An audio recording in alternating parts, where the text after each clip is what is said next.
Sebelum nonton jangan lupa tekan tombol like-nya, biar Mimin tambah semangat uploadnya, dan juga jangan lupa intip keranjang jualan Mimin siapa tahu ada yang tertarik. Selamat menonton.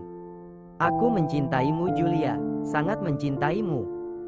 Maaf aku baru mengungkapkan perasaanku setelah kejadian ini. Jawab Marge. Benarkah? Kau tidak bohong kan?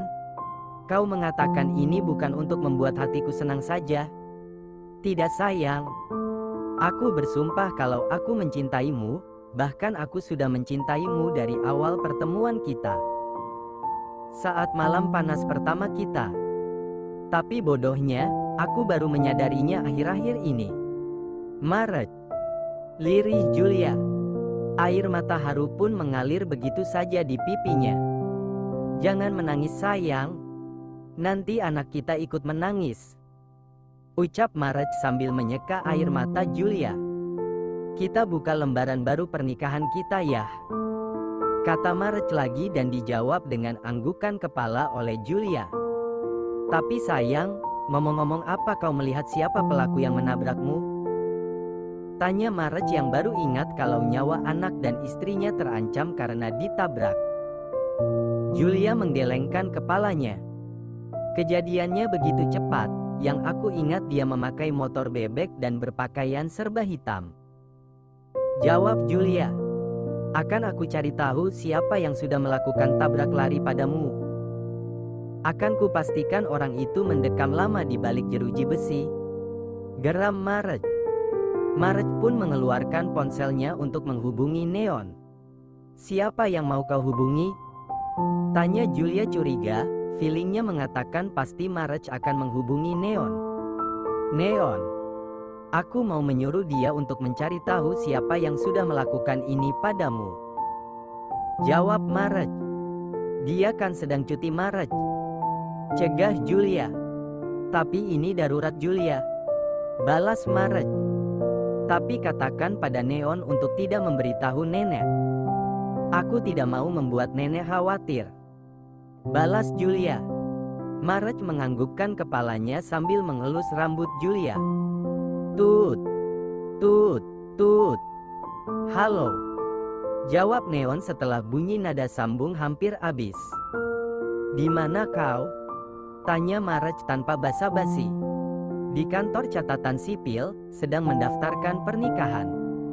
Ada apa? Julia kena tabrak dan sekarang kami ada di rumah sakit X. Apa? Kok bisa? Lalu bagaimana keadaan Julia sekarang? Kaget Neon. Nanti aku jelaskan. Julia dan anakku baik-baik saja. Jawab Marge. Apa kau bilang?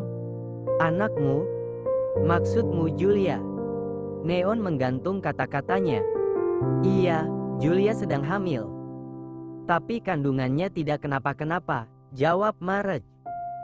Selesaikanlah dulu urusanmu lalu datang ke sini. Kata Marge lagi. Baiklah. Aku dan istriku akan langsung ke sana setelah urusan kami di sini selesai. Jawab Neon. Panggilan pun berakhir. Cih. Sombong sekali dia mentang-mentang sudah punya istri. Umpat Marge. Kenapa? Tanya Julia. Ah. Tidak papa. Nanti mereka datang, sekarang mereka sedang mendaftarkan pernikahan mereka. Jawab Marge. Oh. Julia hanya membulatkan mulutnya. Kau istirahatlah.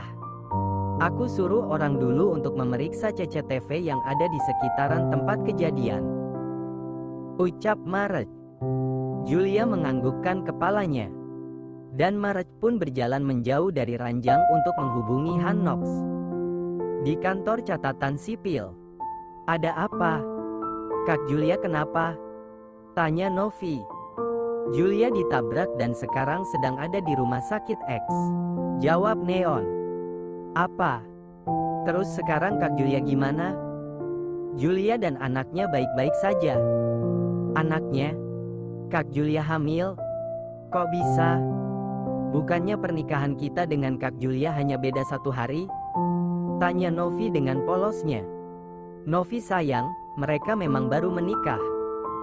Tapi sebelum mereka menikah, mereka sudah main DP dulu malam pertama mereka. Maklum saja mereka kan janda dan duda, jadi sudah sama-sama tidak sabaran. Kau paham kan? Novi menganggukkan kepalanya tanda ia paham dengan apa yang dikatakan Neon. 2 jam kemudian, setelah urusan mendaftarkan pernikahannya dengan Novi di kantor catatan sipil selesai, Neon dan Novi pun menyusul ke rumah sakit. Tak lupa mereka membeli buah tangan untuk Julia. Kini mobil yang Neon kendarai akhirnya sampai juga di rumah sakit tempat Julia dirawat. Neon dan Novi pun keluar dari dalam mobil dan jalan beriringan memasuki gedung rumah sakit. Apa kau tidak ingin memeriksakan kandunganmu? Mana tahu saja hasil kerja kerasku semalam sudah jadi. Goda Neon. Ia juga tahu kalau muntahan Mas Perkasa tidak akan langsung jadi embrio hanya dalam 1 malam. His, apa sih? Desis Novi sambil memukul lengan suaminya itu. Wajah Novi juga ikut memerah mendengar pertanyaan Neon. Menggemaskan, kata Neon sambil mencubit pipi Novi gemas. Mereka pun menaiki lift yang akan membawa mereka ke lantai di mana kamar rawat Julia berada. Ting! Pintu lift terbuka. Mereka pun sampai di lantai yang mereka tuju. Neon dan Novi pun keluar dari dalam lift. Han Nox, gumam Neon saat melihat sosok Han Nox yang sedang berbincang dengan Maret di depan kamar rawat Julia. Mereka pun terus berjalan mendekati Maret dan Han Nox. Mendengar suara langkah sepatu mendekat ke arah mereka, sontak Maret dan Han Nox menjeda obrolan mereka dan menoleh ke arah suara langkah sepatu. Kukira kau lupa kesini dan ingin langsung berbulan madu, sindir Maret. Tadinya. Tapi kalau bukan karena yang sakit itu Julia, kakak iparku, aku juga malas kesini, mending bulan madu. Iya kan sayang? Balas Neon. Uweik. Maret mengeluarkan ekspresi ingin muntah mendengar Neon memanggil Novi dengan panggilan sayang. Novi menggeleng-gelengkan kepala merespon kata-kata Neon. Kak Julia mana? Tanya Novi pada Neon. Ada di dalam. Sedang tidur. Jawab Maret. Apa nenek sudah diberitahu? Tanya Novi. Maret menggelengkan kepalanya. Istriku tercinta tidak ingin nenek mertuaku sampai tahu kalau dirinya terkena musibah. Istriku tercinta tidak ingin membuat nenek mertuaku khawatir. Takutnya nanti nenek mertuaku. Kata-kata Maret terpotong karena Neon langsung menutup mulutnya dengan tangannya. Ses, kau terlalu berisik. Istriku tercintalah, nenek mertuakulah. Protes Neon. Novi sayang, masuklah ke dalam, temui kakak iparku. Perintah Neon pada istrinya. Sekali lagi Novi hanya bisa menghela nafasnya panjang sambil menggeleng-gelengkan kepalanya lalu masuk ke dalam kamar rawat Julia. Setelah Novi masuk, barulah Neon melepaskan tangannya dari mulut Maret. Dasar kurang ajar kau. Aku ini bosmu sekaligus suami dari wanita yang sejak tadi kau panggil kakak ipar. Beraninya kau menutup mulutku seperti itu. Omel Maret. Cih. Siapa suruh kau berisik? Lagian ini bukan kantor dan aku masih dalam masa cuti, jadi tak ada bos-bosan di sini. Balas Neon. Neon pun melirik ke arah Han Nox yang sejak tadi duduk sambil memperhatikan mereka sambil menggelembungkan pipinya menahan tawa melihat tingkah kakak sepupunya dan bosnya yang seperti anak kecil. Kalau mau tertawa, tertawa saja tidak usah ditahan. Nanti udara yang kau tahan dalam pipimu keluar dari bawah. Dumel Neon.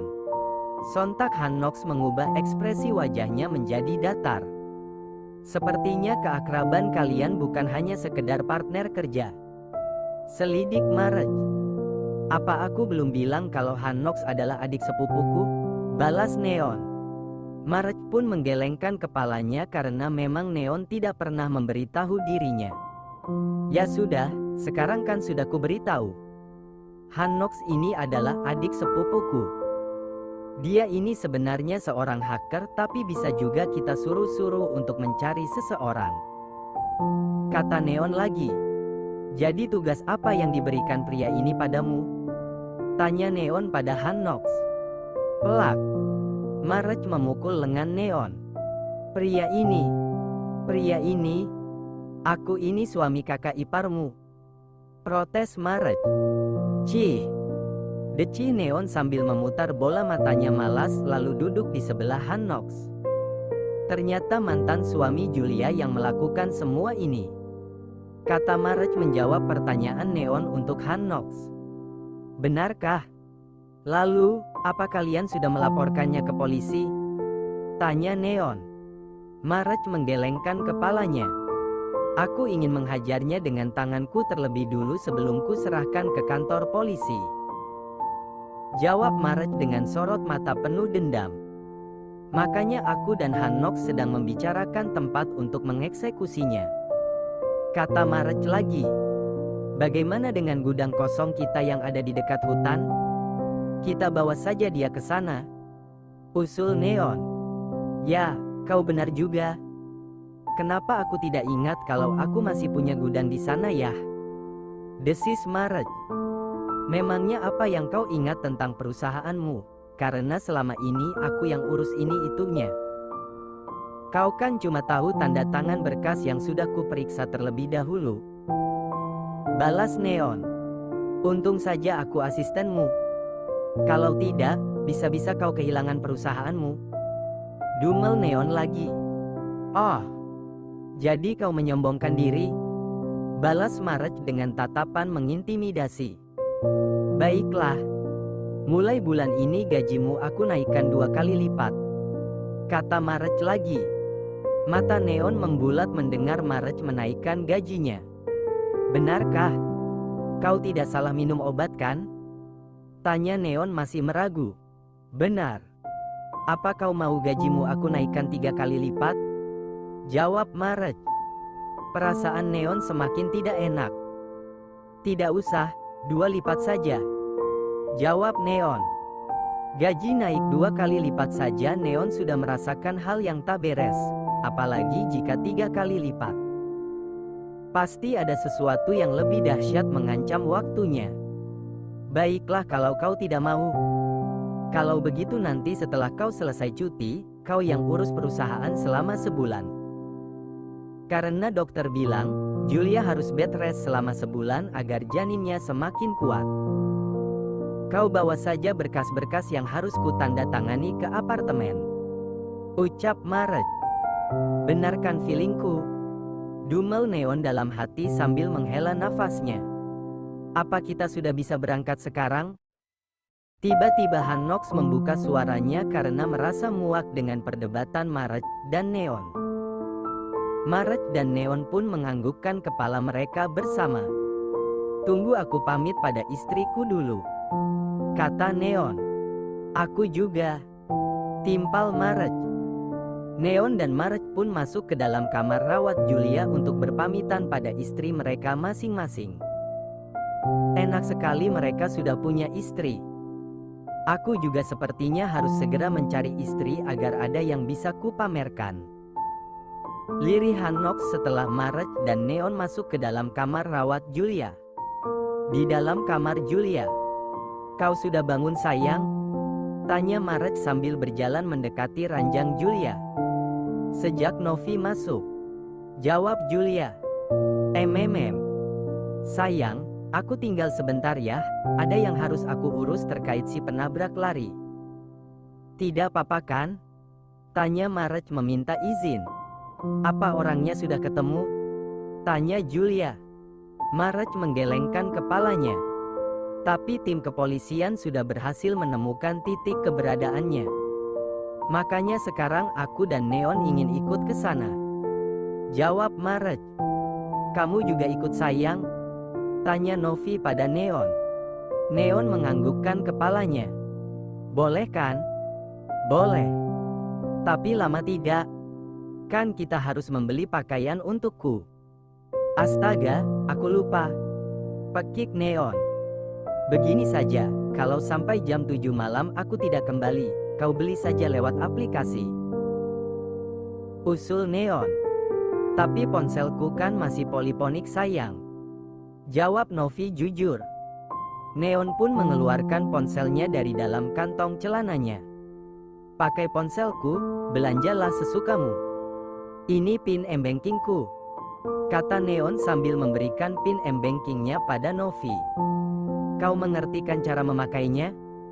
Kalau tidak mengerti tanyakan saja pada kakak iparku, kata Neon lagi. Kakak ipar, tolong ajarkan istriku tercinta ya, ucap Neon pada Julia. Senyum Julia mengembang mendengar ucapan minta tolong Neon padanya.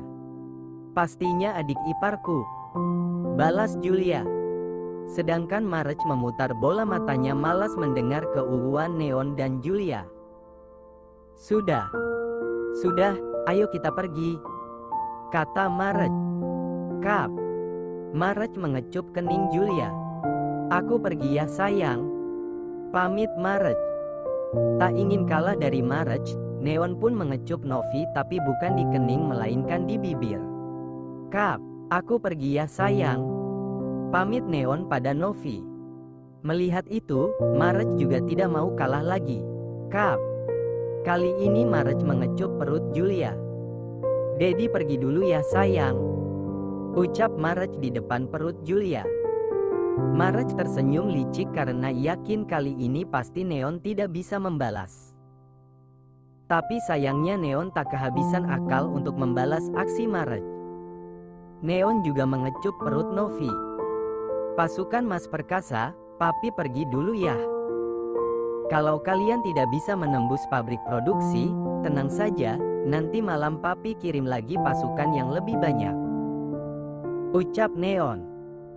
Sengaja ia mengatakan itu selain untuk membalas Marge, ia juga yakin kalau sekarang pasti Marge sedang dalam masa puasa. Gantian, sekarang Neonlah yang tersenyum licik pada Marge. Cih, deci Marge sambil memutar bola matanya malas. Sudah ayo. Kalah telak dengan Neon, Marge pun menarik kerah baju Neon dan mereka pun keluar dari dalam kamar rawat Julia. Bersambung.